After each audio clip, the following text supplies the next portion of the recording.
அன்பார்ந்த நமது சேனல் அன்பர்கள் அனைவருக்கும் வணக்கம். பொதுவா நாமும் சரி, நம்மள சார்ந்தவங்க மற்றவங்களும் சரி, வாழ்க்கை முழுவதும் அதாவது நம்ம வாழக்கூடிய வழிமுறைகள் தெளிவாக தெரிந்துவிட்டால், நம்மளுடைய வாழ்க்கை பயணம் சுலபமாக வெற்றி அடையுங்க. அதேபோல பாருங்க, நாம எப்படி வாழ வேண்டும்? நம்ம வீட்ட நம்ம எப்படி கட்டணும்? நாம எப்படி வாழக்கூடிய வீடு எவ்வாறு அமைக்க வேண்டும்? இப்படி எல்லா விஷயத்தையும் நமக்கு தெரிஞ்சு இருந்துச்சுன்னா, சிறு வயசுலயே சுலபமா நம்ப பெரிய இடத்த பிடிச்சிருக்கலாங்க. என்று எல்லோருமே கூட சொல்லலாம். ஆனா, ஒவ்வொரு ராசிக்கும் வாழ்நாள் முழுவதுமான அனைத்து பலன்களையும் பெரியோர்கள் அன்றே வகுத்து தந்திருக்கிறாங்க. அப்ப நம்பளுடைய வீடுகள்ல நாம்ப உறங்க வேண்டுமானா, எப்படி உறங்க வேண்டும்? எப்படி படுக்க வேண்டும்? படுக்கை எப்படி இருக்க வேண்டும்? இது போன்ற விஷயங்கள் எல்லாமே நமக்கு சரிவர தெரியறது இல்ல. அப்ப வாழ்க்கைய பற்றிய முழுமையான புரிதல்கள் நமக்கு கிடைப்பதாலே, பல தோல்விகள நம்ப சந்திக்கிறோம். அதன் பிறகு தான் நம்பளுக்கு ஒரு புரிதல்கள் சரியா கிடைக்குது. சொல்றது புரியுதுங்களா? தோல்விகளே இல்லாம வாழ்க்கையில வெற்றியே நம்ப பெறுவதற்கான வழிமுறைகள் இருந்தா, அது கண்டிப்பா ஒருவேள அது நம்மளுக்கு தெரியாம கூட இருந்திருக்கலாம். ஒருவேளை இந்த சேனல் உங்கள் கண்ணுக்கு பட்டா, அந்த நிமிடம், அந்த நேரம் உங்களுக்கு ஒரு சில மாற்றத்தை கடவுள் உங்களுக்கு கண்டிப்பாக கொடுப்பாருங்க. அன்பார்ந்த கடகம் ராசி அன்பர்களுக்கு வணக்கம். இன்னைக்கு படுக்கை அறையும், தலை வைத்து படுத்தலும் மற்றும் வாழ்வியல் முன்னேற்றம் இத பத்தி நம்ப பார்க்க போறோம். பொதுவா கடகம் ராசிக்காரர்களுக்கு வாழ்வில மிக சிறந்த வெற்றியாளர்களாக மாற்றுவதற்கு பயன்படக்கூடிய விஷயங்களை நாம இப்போது பார்க்க போறோம். பொதுவாக காலபுருஷனுடைய தத்துவத்துக்கு 4வது ராசி தாங்க இந்த கடகம் ராசி. அதாவது புனர்பூசம் 4ஆம் பாதம் மற்றும் பூசம் ஆயில்யம் நட்சத்திரத்துல பிறந்தவர்கள் தாங்க இந்த கடகம் ராசிக்காரர்கள். அதுபோல இவங்களோட பெயர்கள பார்த்தீங்கன்னா, வடமொழி எழுத்துக்களான இ, ஹி, ஹோ, ஹோ, டா, டி, டே, டோ போன்ற எழுத்துக்களை ஆரம்பமாக கொண்டவர்கள் இந்த கடகம் ராசிக்காரர்கள். அது மட்டுமின்றி இவங்களுடைய குணம் பார்த்தீங்கன்னா தனித்துவமானதுங்க. அடுத்ததா இந்த ராசியில பிறந்தவர்களுக்கு புகழ் பெற்றவர்களாக இருப்பார்கள். அதாவது கடகம் ராசியில அல்லது கடகம் லக்னத்தில பிறந்தவர்கள் மிகப்பெரிய புகழ் பெற்றவர்களாக, புகழ் மிக்கவர்களாக இருப்பார்கள். உதாரணமாக கடவுள் ஸ்ரீராம் புனர்பூசம் நட்சத்திரம். அதேபோல நடிகர் விஜய், லதா மகேஷ், அப்புறமா பார்த்தீங்கன்னா நீங்க. அதாவது நீங்களும் புகழ் பெற்றவர்கள் தான். அப்ப கடகம் ராசியில் பிறந்த உங்களுக்கு உங்களுடைய வாழ்க்கைய வெற்றியாக மாற்றுவதற்கு எது எது நன்மை தரும் அப்படி என்கிறத பார்க்க போறோம். அதே போல உங்களுடைய படுக்கை அறை விஷயத்தை இப்போது நம்ம முழுமையாக பார்க்க போறோம். பொதுவாக கடகம் ராசி ஆண்களை பொறுத்தவரையில் உங்களுடைய வாழ்க்கை துணைக்கு நீங்க விசுவாசியாக இருப்பீங்க. அதே போல மற்ற ஆண்களைப் போல தாங்க இந்த கடகம் ராசிக்காரர் ஆண்களும் அவ்வப்போது மன அலைப்பாயும். அதே போல ஒரு அக்கறையான திருப்தியான உறவுக்கு இடையில இவங்க கடகம் ராசிக்காரர்கள் மற்றும் கடக லக்னத்தில் இருக்கிறவங்க கண்டிப்பாக இவங்களுடைய இல்லற வாழ்க்கை அவ்வளவு சிறப்பாக இருக்காது இல்லை. அதே போல் இவங்களுடைய வாழ்க்கையும் சிறப்பாக அமையறதும் இல்லைங்க. அடுத்ததாக பார்த்தீங்கன்னா கடகம் ராசிக்காரர்களை பொறுத்தவரையில் இந்த காதல் குணம்ன்றதெல்லாம் கண்டிப்பாக இவங்க கிட்ட இருக்கவே இருக்காதுங்க. அதே சமயம் இவங்களுடைய வாழ்க்கை துணை இவங்களுக்கு துரோகம் பண்ணால் கண்டிப்பாக இவங்க பொறுத்து கொள்ள முடியாதுங்க. அதே போல் கடினமான நிலையிலும் கடகம் ராசி ஆண்களுக்கு புத்தியை காட்டிலும் அவர்களுடைய உணர்வுகளும் மன நிலையும் இவங்களுக்கு ஆதிக்கத்தை செலுத்துங்க. அதே போல எதிலுமே மனம் தளராத இவங்க தங்களுடைய சக்திக்கு மீறி அதிகமாக முயற்சி மேற்கொள்றவங்க தாங்க இந்த கடகம் ராசிக்காரர்கள். அதே போல் ஆண்களை எடுத்துக்கிட்டிங்கன்னா இவங்களை பொறுத்த வரைக்கும் வெற்றிகளை தங்களுக்குள்ள விருப்பமானவர்களாக வைத்துக்கொள்கிறவங்க. அதாவது இவங்க வெற்றியை மட்டும்தான் வேணும் அப்படின்னு எதிர்பார்க்குறவங்க. அதேபோல இவங்க நெருங்கிய நண்பர்களிடம் மட்டும் தான் தங்களுடைய கருத்துக்கள அதிகமா பகிர்ந்து கொள்வாங்க. அதிக உணர்ச்சி வசப்படக்கூடியவர்களும் யாரு அப்படின்னு கேட்டீங்கன்னா, கண்டிப்பா அந்த கடகராசிக்காரர்கள் தான். ரொம்ப உணர்ச்சி வசப்படுவாங்க. அதேபோல தோல்விய அத்தனை எளிதாக அவர்கள் எடுத்துக்கொள்ளவே மாட்டாங்க. இவங்களுக்கு தோல்வி ஆகுது அப்படின்னா, கண்டிப்பா அத ஏத்துக்கவே மாட்டாங்க. ஒரு எக்ஸாம்பிளுக்கு பாருங்க, இவங்க விளையாடிட்டு இருப்பாங்க. அப்ப தோக்குற மாதிரி இருக்கு இந்த விளையாட்டு அப்படின்னு தெரிஞ்சிருச்சுன்னா, கண்டிப்பா அந்த விளையாட்ட வந்து இவங்க கலைச்சுட்டு போயிருவாங்க. அப்ப மத்தவங்க எல்லாம் கேட்பாங்க. அப்ப கேட்கும்போது இவங்க யார்கிட்டயுமே எதுவுமே சொல்லவும் மாட்டாங்க, எதுவும் பேசவும் மாட்டாங்க. இல்லைன்னா இவங்க அழுந்துகிட்டே போயிருவாங்க. அழுந்துகிட்டே எல்லாமே சாதிச்சுருவாங்க. அதேபோல பார்த்தீங்கன்னா, இவங்கள பொறுத்தவரைக்கும் விருந்து உபசரிக்கிறதுல சிறந்தவங்களாக இருப்பாங்க. அதேபோல எல்லோரிடமும் வந்து சகஜமாக பழகக்கூடிய தன்மை இவங்ககிட்ட இருக்குங்க. அதேபோல ஒரு சிக்கலான சூழ்நிலையை கூட இவங்க கையாளக்கூடிய விதம் இவர்களிடத்துல அதிகமாகவே உண்டுங்க. கடகம் ராசிக்காரர்களுக்கு பொறுத்தவரைக்கும் அதிகமாக ஞாபக சக்தி இருக்குங்க. ஆனா அதேபோல அதுதான் அவங்களுக்கு வந்து சில சமயங்கள்ல பலவீனமாவும் ஆயிடுதுங்க. அதேபோல இந்த கடகம் ராசிக்காரர்கள் பாருங்க, அடுத்தவங்களுடைய குற்றத்த கண்டிப்பா இவங்க தவறாம இவங்களுடைய மனசுல, மைண்ட்ல வந்து வச்சுக்குவாங்க. அப்படி வச்சுக்கிட்டு சில டைம் என்ன பண்ணுவாங்கன்னா, அந்த நபர்கள வந்து, "நீ இந்த மாதிரி பண்ண இல்ல, நீ இந்த மாரி பண்ணிட்டு இல்ல" அப்படின்னு சொல்லி, அவங்களுக்குள்ள சகஜமா சும்மாவே பேச ஆரம்பிச்சு, கடைசியா பார்த்தீங்கன்னா, அது ஒரு சண்டையில முடியிற அளவுக்கு இவங்க பேசுவாங்க. இந்த கடக ராசிக்காரர்கள் அந்த அளவுக்கு அந்த சண்டைய உருவாக்குற அளவுக்கு பேசுவாங்க. அப்ப மத்தவங்க எல்லாம் என்ன நினைப்பாங்க அப்படின்னு பார்த்தீங்கன்னா, இந்த கடக ராசிக்காரர்களுக்கு ஏன் நம்பளுடைய நல்ல குணம் இவங்களுக்கு தெரியறதே இல்ல? இவர் வந்து என்னுடைய சின்ன சின்ன கெட்ட குணங்கள தானே இவங்க கவனிச்சுட்டு இருக்கிறாங்க. அப்படின்னு மற்றவங்க எல்லாருமே வந்து பார்த்தீங்கன்னா, சிந்திக்கிற அளவுக்கு இந்த கடகம் ராசிக்காரர்கள் உண்டாக்கிருவாங்க. ஸோ, அப்ப கடகம் ராசியில பொறந்தவங்களும் சரி, கடக லக்னத்தில பிறந்தவங்களும் சரி, இவங்களுக்கு மன்னிக்கக்கூடிய குணம் வந்து இவங்களுக்கு உண்டுங்க. மன்னிக்கிற குணம் இவங்களுக்கு தாராளமா உண்டு. ஆனா, அந்த மன்னிக்கிறத இவங்க மறக்க மாட்டாங்க. அதேபோல இந்த கடகம் ராசிக்காரர்கள பாருங்க, மற்றவர்களுடன் கண்டிப்பாக நெருங்கி பழகுபவர்களே இல்லவே இல்லைங்க. இவங்க யார் கூடயுமே அதிகமா நெருக்கமாக இருக்கவே மாட்டாங்க. ஆனா, இவங்க ஒருத்தர பற்றி இவங்க ஒரு கருத்துக்கள வந்து முன்கூட்டியே, "இவன் இப்படிதான்" அப்படின்னு சொல்லி இவங்களே ஒரு கருத்த உருவாக்கிடுவாங்க. அத உருவாக்குன்றது இல்லாம, அத அவங்க மேல திணிக்குவாங்க. அதுக்காக சண்டையும் போட இவங்க ரெடியா இருப்பாங்க. அப்ப கடகம் ராசிக்காரர்கள் தங்களுடைய கருத்துக்கள வேத வாக்காக எண்ணக்கூடியவர்கள். அதாவது கடகம் ராசிக்காரர்கள் அவங்களுடைய கருத்து இதுதான் ரைட்டு அப்படின்னு வேத வாக்கா இருக்கக்கூடியவங்க.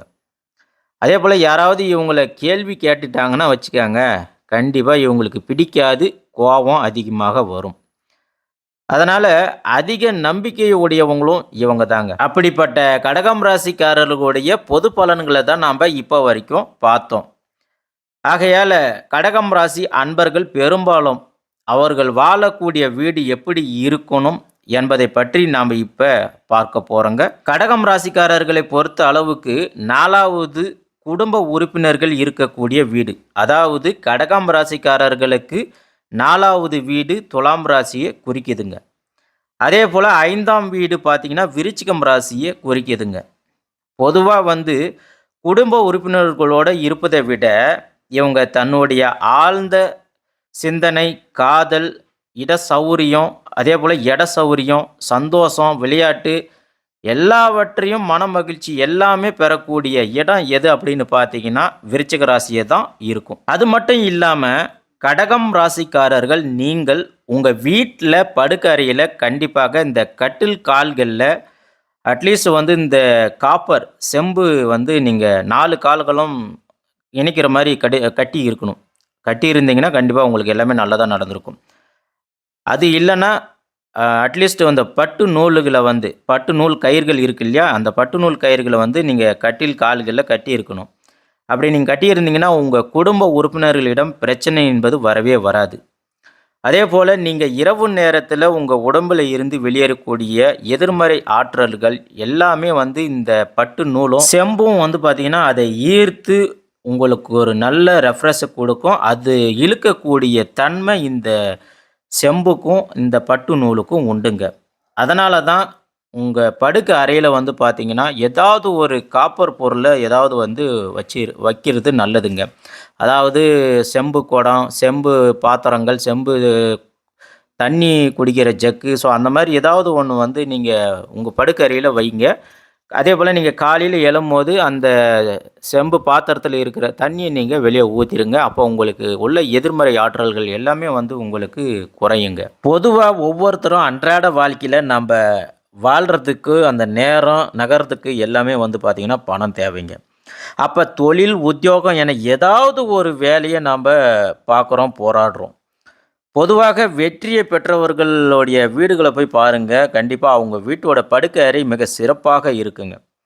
அதேபோல நம்மளுடைய உடலுக்கு புத்துணர்ச்சிய தரக்கூடியது, நம்மளுடைய உடலுக்கு ரீசார்ஜ் பண்ணக்கூடிய இடம், அந்த இடம் தான் வந்து பார்த்தீங்கன்னா, படுக்கை அறைங்க.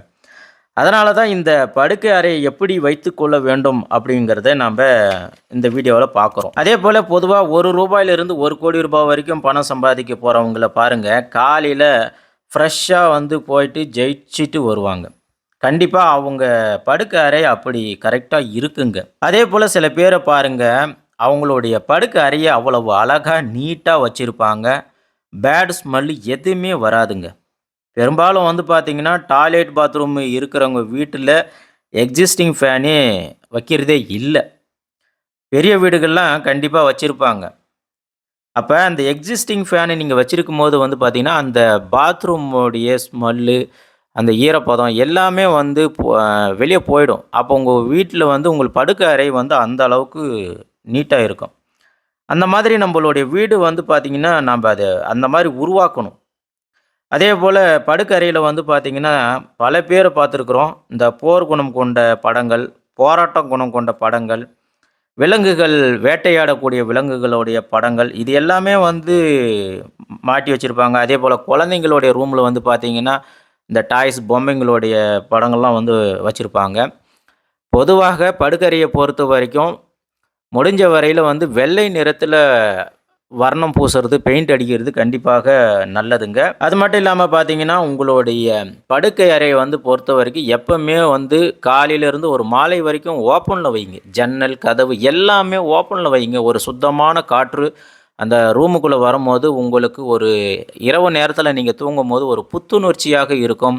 உங்களுடைய தீய எண்ணங்கள் எல்லாமே வந்து வெளிய போகும். அப்பதான் வந்து உங்களுக்கு ரெஃப்ரெஷ்ஷா இருப்பீங்க. ஆனா சில பேர் வந்து பார்த்தீங்கன்னா, பக்கத்து வீட்டு பக்கத்துல இருக்கிறவன் பார்த்துருவான், அவன் பார்த்துருவான். ஜன்னல வந்து தொறந்து வச்சீங்கன்னா, அவன் பார்ப்பான், இவன் பார்ப்பான், வீடியோ எடுத்துருவான் அப்படின்லாம் எல்லாருமே நினைக்கக்கூடாது. அதாவது வந்து நீங்க படுக்க போறதுக்கு அட்லீஸ்ட் 1 மணி நேரம், 2 மணி நேரமாவது உங்களுடைய ஜன்னல், கதவ ஓப்பன்லயே வைங்க. அது மட்டும் இல்லாம, சில பேர் கொசு வருது அப்படின்னு நினைப்பீங்க. ஸோ அந்த கொசு வராம இருக்கிறதுக்கு அந்த கொசு வலை அந்த மாரிலாம் கூட நீங்க உங்க படுக்கறையில வந்து நீங்க பயன்படுத்தி, ஜன்னல் கதவ ஓப்பன்ல வைங்க. நீங்க ஓப்பன்ல எந்த அளவுக்கு நீங்க படுக்கிறீங்களோ, அந்த அளவுக்கு உங்களுக்கு ஆரோக்கியமாக இருக்கும். நீங்க செய்யற செயல்பாடுகள், குடும்ப பிரச்சனைகள் எல்லாத்துக்குமே வந்து சிறப்பாக இருக்குங்க. அதற்கு தான் அந்த காலத்தில வந்து பார்த்தீங்கன்னா, பெரியோர்கள் வந்து வியாழக்கிழமை தினந்தோறும் வந்து பார்த்தீங்கன்னா, வீடு வாசல் எல்லாமே வந்து சுத்தமா வச்சிருப்பாங்க. சுத்தம் பண்ணி வச்சுக்குவாங்க. அதேபோல வந்து பார்த்தீங்கன்னா, பாய், தலகாணி, பெட்ஷீட்டு இது எல்லாமே வந்து பார்த்தீங்கன்னா, சலவ செஞ்சு சன்லைட்ல போட்டு காய வச்சு யூஸ் பண்ணுவாங்க. அதெல்லாம் இப்ப எல்லாமே குறைஞ்சு போச்சுங்க. அதனால தான் பாருங்க சில பேருக்கு வந்து பார்த்தீங்கன்னா, தூக்கமே வரல, டென்ஷனா இருக்கு, கோபம் வருது, அடிக்கடிக்கு உடம்பு முடியல அப்படின்னு எல்லாருமே சொல்லுவாங்க. சில பேர் பார்த்தீங்கன்னா, நைட்லாம் வந்து பெரண்டு பெரண்டு படுப்பாங்க, தூக்கமே வராதுங்க. அப்ப உங்களுடைய படுக்கை அறை வந்து பார்த்தீங்கன்னா, சரியா இல்ல, நீங்க சரியா பயன்படுத்தல அப்படின்றது தான் உண்ம. அதேபோல வந்து பார்த்தீங்கன்னா, குறுகிய சந்துக்குள்ளலாம் சில பேர் வந்து படுத்து உறங்குவாங்க. ஸோ, உங்களுடைய பாத்ரூம் கதவுக்கு நேரா வந்து மெயினா படுக்கக்கூடாதுங்க. நல்ல ஆரோக்கியமாக நீங்க இருக்கணும்னா, கண்டிப்பாக உங்களுடைய படுக்கை அறை வந்து சிறப்பாக இருக்கணுங்க. கடகம் ராசிக்காரர்கள் தென்மேற்கு திசையில கிழக்கு திசைய பார்த்து நீங்க படுக்கக்கூடாதுங்க. அதேபோல வடக்க பார்த்தும் நீங்க படுக்கக்கூடாதுங்க கடகம் ராசிக்காரர்களே. அப்ப நம்ப என்ன செய்யணும் அப்படின்னீங்கன்னா, தெற்க பார்த்து நீங்க தாராளமாக படுக்கலாங்க. அதேபோல உங்களுடைய படுக்கை அறையில வெளிர் நீலம் பயன்படுத்தலாங்க. நம்ம ஏற்கனவே சொன்னது போல வெளிர் நீலம், வெள்ளை நிறம் அந்த மாரி வந்து ஒரு மைல்டா இருக்கிற பெயிண்ட்ட வந்து நீங்க உங்க ரூமுக்கு பயன்படுத்திக்கினீங்கன்னா, கண்டிப்பா உங்களுக்கு நல்லாருக்கும். அதேபோல கடகம் ராசிக்காரர்கள் கோல்டு கலர் வந்து நீங்க யூஸ் பண்ணலாங்க. அப்போ உங்களுக்கு எல்லாமே வந்து பார்த்தீங்கன்னா, ஒரு புத்துணர்ச்சியாக இருக்கும். உங்களுடைய தொழில், குடும்ப பிரச்சனை எல்லாமே சிறப்பாக முடியும். அடுத்ததாக இந்த கடகம் ராசிக்காரர்கள் கண்டிப்பாக இந்த ம், படுக்கை விரிப்ப வந்து பார்த்தீங்கன்னா, இந்த கட்ட கட்டமாக இல்லாம, இந்த ஸ்மூத்தா மேன்மையா இருக்கிற மாரி வச்சுக்கினீங்கன்னா, கண்டிப்பாக நீங்க வாழ்க்கையில ஜெயிக்கலாங்க. அதேபோல இந்த கட்டில் கீழ வந்து படுக்கிறது, அ அந்த மாரி இருக்கக்கூடாது. அப்புறம் தலைக்கு மேல பாரம், அந்த மாரி எதுவுமே இல்லாம பார்த்துக்குன்னா, உங்களுக்கு கண்டிப்பாக நல்ல யோகம் குடுக்குங்க. அதேபோல ஒரு 2 நாளைக்கு ஒரு தினம் வந்து பார்த்தீங்கன்னா, உங்க கட்டிலுக்கு கீழ வந்து உப்பு கல்லால வந்து உங்க படுக்கை அறைய கீழ தொடைங்க. அப்படி நீங்க துடைக்கும்போது உங்களுக்கு ஒரு பாசிட்டிவ் எனர்ஜி கிடைக்குங்க. கண்டிப்பாக. அது மட்டும் இல்லாம சாம்பிராணி புகை போட்டு நீங்க உங்க ரூம வந்து ரெஃப்ரெஷ்ஷா வச்சுக்கிறதும் நல்லதுங்க. மெயினா இந்த கடகம் ராசிக்காரர்கள் உங்க வீட்ல வந்து சுபட்சமா வச்சுக்கிறதுக்கு என்ன பண்ணணும் அப்படின்னு பார்த்தீங்கன்னா, வெண்கடுகு, கருஞ்சீரகம், மருதாணி விதை, நாயருவி விதை, கருங்குமிழி இந்த 5 பொருட்கள வாங்கி நீங்க வீட்ல வச்சீங்கன்னா, உங்களுக்கு கண்டிப்பாக சிறப்பாக இருக்குங்க. அது மட்டும் இல்லாம கடக ராசிக்காரர்கள் வாரம் 1 நாள் செவ்வாய்க்கிழமை நாள்ல வந்து பார்த்தீங்கன்னா, இந்த பொருட்கள மூலமாக புகை மூட்டி இந்த மாலை நேரத்தில நீங்க யூஸ் பண்ணீங்கன்னா, உங்களுடைய உடல் ஆரோக்கியம் மேம்படுங்க. அதேபோல உங்களுக்கு குடும்பம், தொழில் எல்லாமே வந்து புத்துணர்ச்சியாக இருக்குங்க. இந்த கடகம் ராசிக்காரர்களுக்கு சிறப்பாக அமையும். நன்றி, வணக்கம்.